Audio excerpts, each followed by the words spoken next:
नाज़रीन, अवामी न्यूज़ में खबरन जो सिलसिलो जारी है। इन वक्त असीं तव्हांखे खिपरो खां ख़बर ॾींदा हलूं त खिपरो में अवामी न्यूज़ पारां हिकु सिंधी सकाफ़त जे ॾिनल क़ौमी काज जी भरपूर मोट मिली रही है। खिपरो जे मल्हा मोले खां खिपरो जे शहीद चौक ताईं हिकु पुरवकार रैली कढी वई, जंहिंजी अॻुवाणी अज़हर बाग़ी, शहज़ाद मल्हा, सलमान हिंगोरो ऐं ॿिया करे रहिया। रैली खिपरो जे मुख़्तलिफ़ चौकनि खां थींदे जॾहिं शहीद चौक ते पहुती त सकाफ़ती गीतनि ते झुमरियूं हयूं वयूं ऐं हिकु सिंध हिकु सकाफ़त जे नारनि जी गूंज सां समूरी सिंध सकाफ़ती रंग सां रंगजी पई है। इन मौक़े ते हिननि जो अवामी न्यूज़ सां ॻाल्हाईंदे चवणु हो त असां रैली कढी आहे या पुरअमन रैली आहे।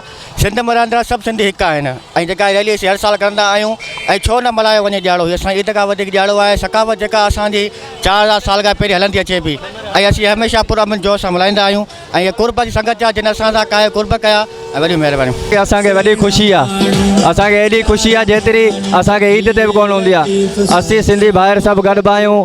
असां में सिंधियुनि में वॾी मोहबत ऐं इंशाअल्लाह सदाईं तव्हां हयात रहंदी। हीअ ख़ुशी जो ॾियारो असीं तव्हां हयात क़यामत ताईं मल्हाईंदा रहंदासीं। असीं सिंधी आहियूं, असीं सिंध अमर जा बच्चा आहियूं। इहो ॾियारो मल्हाईंदा रहंदासीं। भरपूर नमूने असीं अवामी न्यूज़ सां गॾु आहियूं। असीं सकाफ़ती ॾियारो भरपूर नमूने ईद जी ॾींहुं ख़ुशी ॾींहुं आहे, असीं भरपूर नमूने मल्हाए रहिया आहियूं। असीं भरपूर नमूने असीं आवाज़ जे जेको थी वियो डायरेक्टर हुनखे सलाम पेश कयूं था, जेको हीअ असांखे ॾींहुं सभिनी सिंधियुनि खे गॾु कयो आहे। असांजो प्यार धरतीअ सां, दुश्मन खे न कॾहिं दोस्त कबो असांजो त ठा धरतीअ सां।